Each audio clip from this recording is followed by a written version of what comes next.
Hi, my name's Rebecca. In today's lesson, you'll learn what to call people in various situations.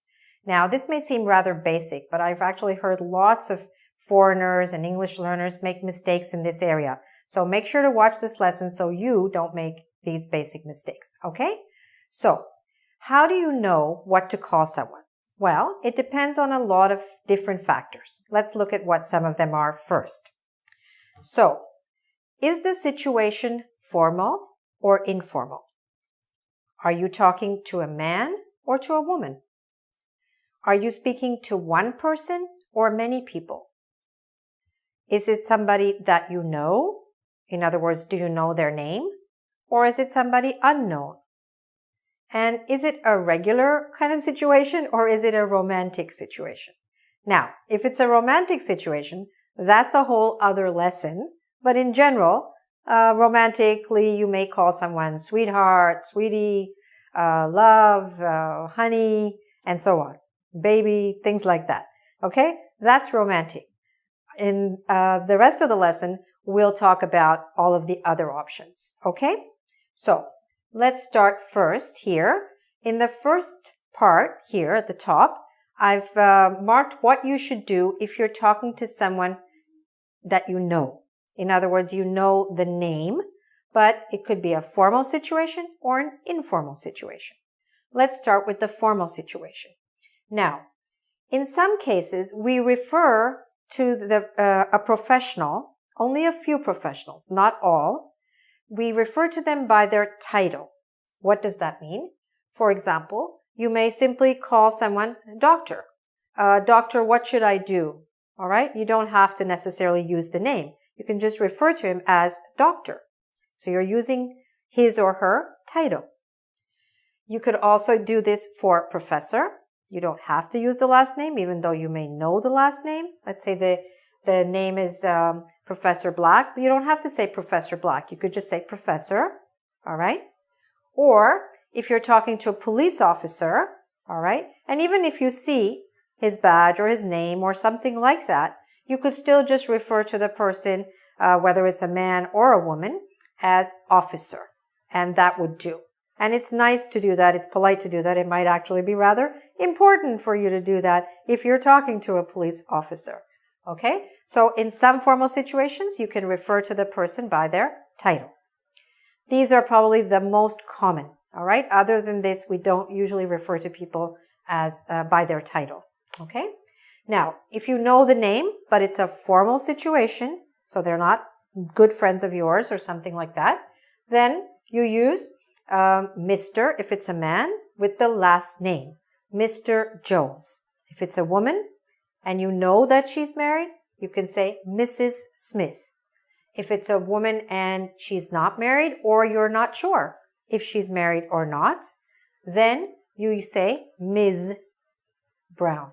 Now, Ms. is spelled M-S, but it's pronounced like M-I-Z. Ms. Brown. Okay?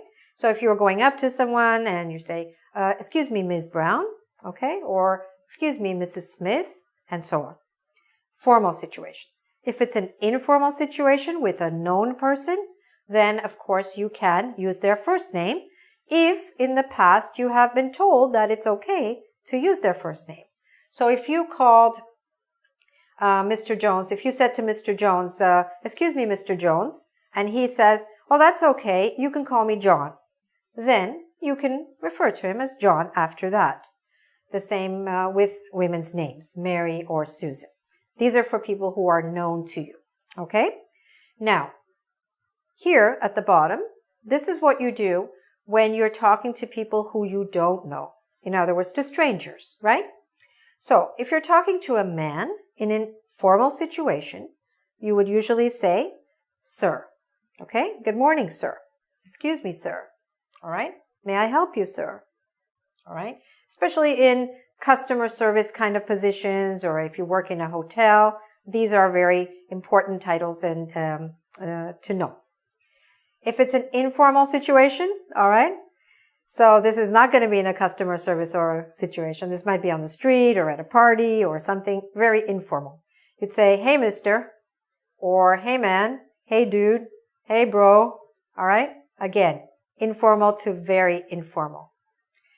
If you're talking to a woman, we don't really have an informal column for a woman that we don't know. So it's usually a little bit more on the formal side. If it's informal, you know the person. All right. So if it's a woman and it's you don't know her name, you could say, Madam, may I help you, madam?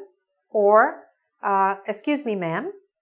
All right. So ma'am is kind of like sort of an abbreviation of madam. So madam or ma'am.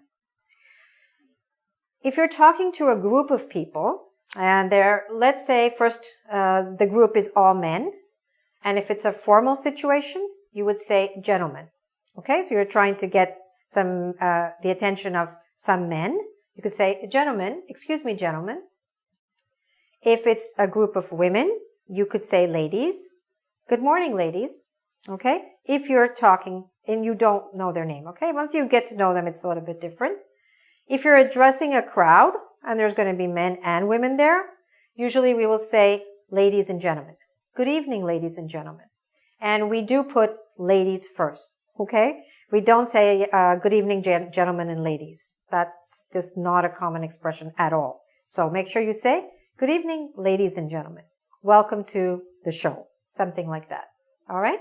Very common expressions and very important expressions, very polite expressions to know. And again, in an informal situation or very informal situation, you could refer to a group of people, men and women, as folks. Hey, folks, let's be quiet now so she can start. Okay? Very informal. And it gets more informal. Hey, guys, how are you doing? Hey, guys, what are you doing? What are you doing here? Okay? And if you're talking to your children, this is in a family situation. Hey, kids, let's go now. Okay? So that's how you're referring to a group of children. All right? You may or may not know them in that case. So quite a few things to keep in mind. It seems basic. Make sure you know these basic things of how to refer to people, and it will be a lot easier for you. Okay? If you'd like to do some practice on this, please go to our website, www.ingvid.com. You can also subscribe to my YouTube channel for more lessons in basic or advanced English. Thanks very much for watching. Bye for now.